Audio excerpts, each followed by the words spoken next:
అందరికీ నమస్కారం. నేను మీ మద్రి రంగసాయి రెడ్డి, అడ్వకేట్. ఎన్నికలు సమీపిస్తున్న కొలది రాజకీయ పార్టీలు, అది అధికారంలో ఉన్నా లేదా ప్రతిపక్ష పార్టీలైనప్పటికీ లేదా కొత్త పార్టీలైనప్పటికీ, వారు రేపు ఎన్నికల్లో గెలిచి అధికారం చేజిక్కించుకోవడం కోసం హామీల పరంపర కొనసాగుతూనే ఉంది. ఎలా అంటే మహిళలకు ఉచితం బస్ సౌకర్యం అయితేమి, అలాగే 4 సిలిండర్లు అయితేమి, అలాగే ప్రతి విద్యార్థికి 15,000 రూపాయలు అయితేమి, ఇంట్లో ఎంతమంది పిల్లలు ఉంటే అంతమందికి 15,000, అలాగ రైతులకు రైతు భరోసా, ఈ విధంగా రకరకాల వర్గాలకు ఇలా. ఇది ఎంతవరకు సరైనది?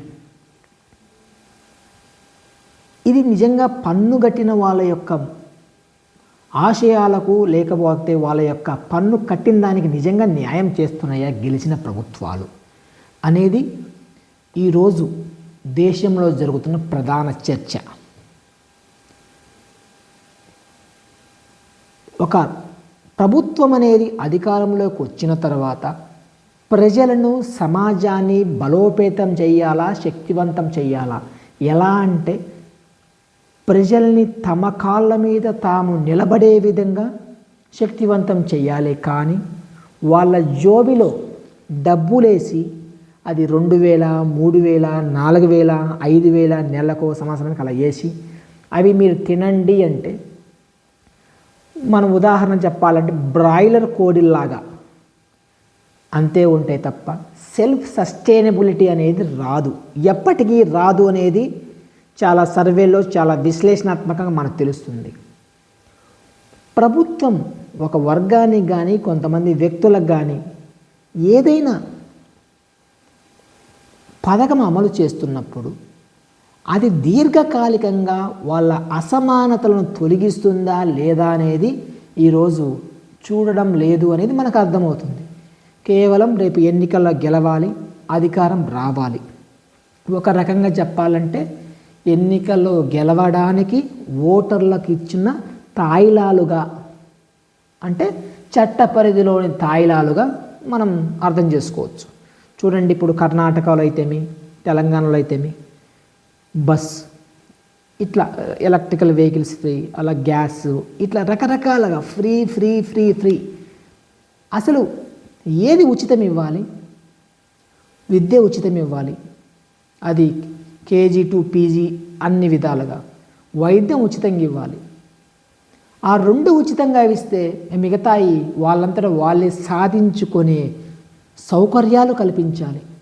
అంతే తప్ప ఇలా అసలు ప్రజలను పని చేసుకోనివ్వకుండా వాళ్ళని ఒక సోమరిపోతుల్లాగా మారుస్తున్నారనే భయం మనకు కలుగుతుంది.